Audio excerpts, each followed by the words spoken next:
In 1761, early settlers to the area now known as Gettysburg, Pennsylvania, included a man named Sam Gettys, who established a tavern and a homestead, and in 1780 his son James laid out the framework for a town comprised of 210 lots with a central town square on the land surrounding the tavern. The resulting town became known as Gettysburg in James's honor. The town, which is the county seat of Adams County, sits between two elevated ridges which are about a mile apart, Seminary Ridge to the west and Cemetery Hill to the southeast. Also prevalent in the area were large farms that were well cultivated and which yielded large quantities of produce annually.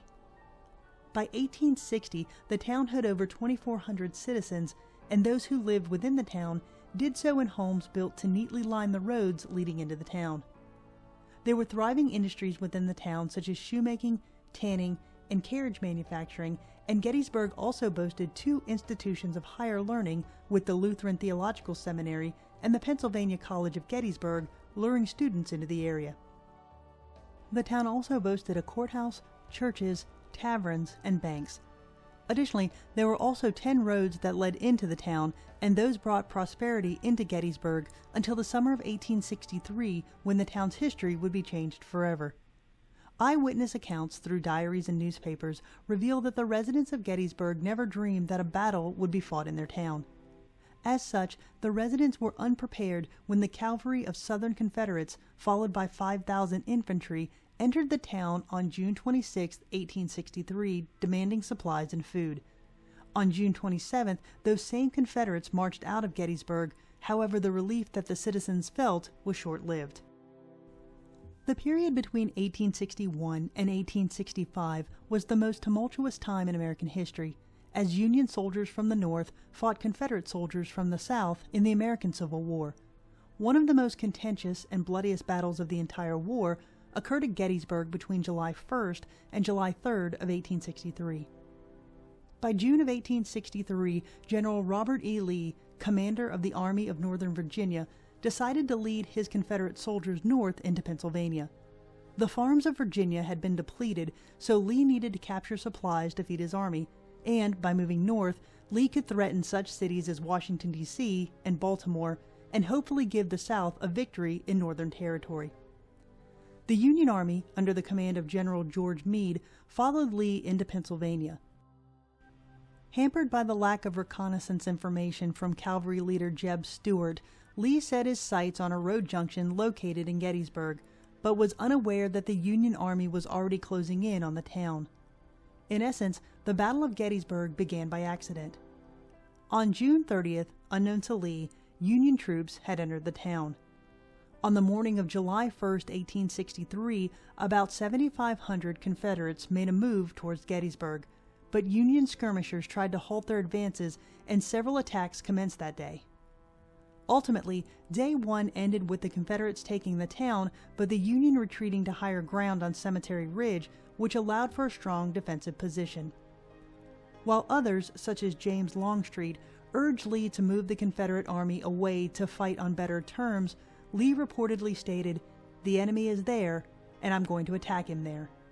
What happened over the next 2 days was multiple battles, triumphs, defeats, and casualties on spots that will forever be etched in American history. Locations such as Seminary Ridge, Little Round Top, the Peach Orchard, and Cemetery Ridge all bore witness to carnage unlike any before seen in the history of the United States. The last charge of the battle, Pickett's Charge, saw 12,000 Confederates attempt to take Cemetery Hill on July 3rd, with the utter defeat resulting in 50% casualties among the Confederates. The 3-day Battle of Gettysburg saw 75,000 men from the Confederate Army engage around 90,000 men from the Union Army in what would be called by some the turning point of the war, and it resulted in 51,000 dead, wounded, or missing men from both sides. The Battle of Gettysburg also ended the Confederates' long run of victories, and it ended the South's attempt to invade the North. Essentially, the Confederates were never again an offensive force during the remaining years of the Civil War. While the Battle of Gettysburg itself has been written about and dissected from every angle, The town of Gettysburg and its citizens were also forever transformed by the events of July 1st through 3rd of 1863, as they were surrounded by 170,000 fighting men who converged around the town. Most citizens descended into their basements and hid for the duration of the three-day battle.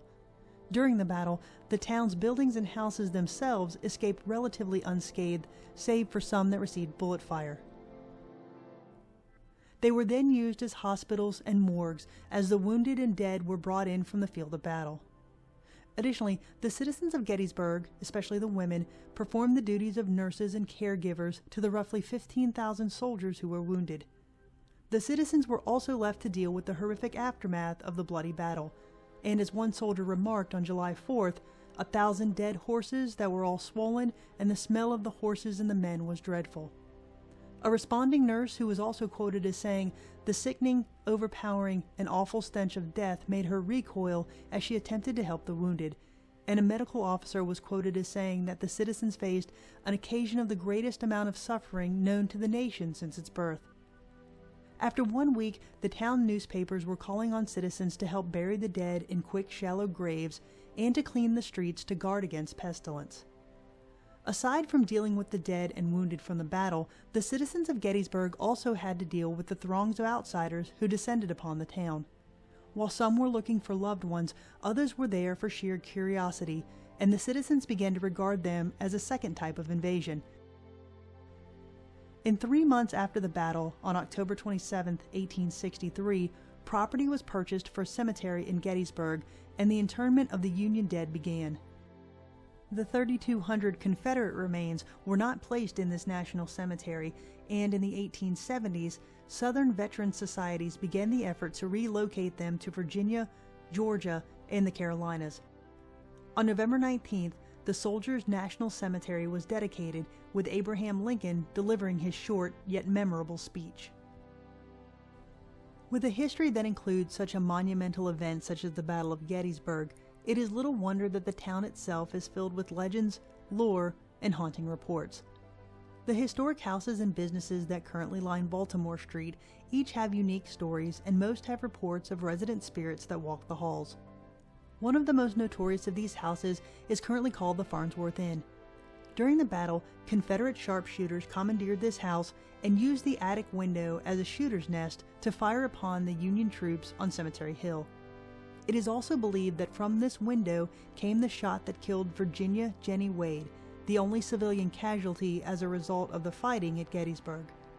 Reports of haunting activity at the Farnsworth include the spirit of Walter, who is reported to be the man who fired the shot that killed Jenny Wade.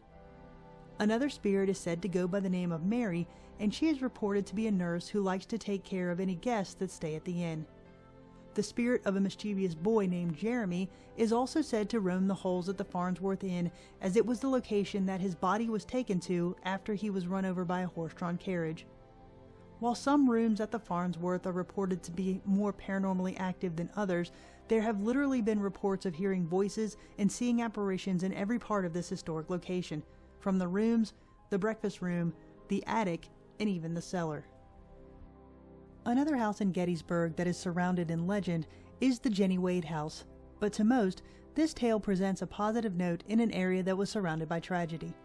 Virginia Jenny Wade was 20 years old on July 3, 1863, when a stray bullet traveled through the kitchen door and struck her as she was kneading bread. Jenny was killed instantly. While she was buried quickly in the backyard, she was later reinterred at Evergreen Cemetery. Immediately after her death, the dough that she was kneading was baked into loaves, which were then fed to Union soldiers. The legend of the house, however, surrounds the bullet hole in the door. It is said that if a single woman sticks her ring finger into the hole of the door through which the bullet traveled that killed Jenny, she will receive a marriage proposal within 6 months. It seems that the spirit of Jenny Wade wants to help others find happiness in marriage that was denied to her by death. Finally, the vast battlefield of Gettysburg itself has its own legends, lore, and mystique. Since the battle in 1863, guests to the battlefield have reported hearing the sounds of gunfire and drums, and others have reported seeing apparitions of soldiers crossing the fields. Gettysburg, Pennsylvania is a town that had to witness the worst aspect of man's ability to harm his fellow man. Although, to the soldiers doing the fighting, they consistently advanced towards enemy fire because of their belief in cause and comrades. Rightly or wrongly, they believed in a cause for which they were willing to give their last full measure of devotion. So whether or not you believe in things that go bump in the night, Gettysburg is haunted. It's haunted by the memories of those that fought and died, with the fields themselves holding an air of reverence that is almost palpable. Joshua Lawrence Chamberlain, a college professor turned Union officer, led a brave regiment of men who withstood repeated assaults from the Confederates during the battle.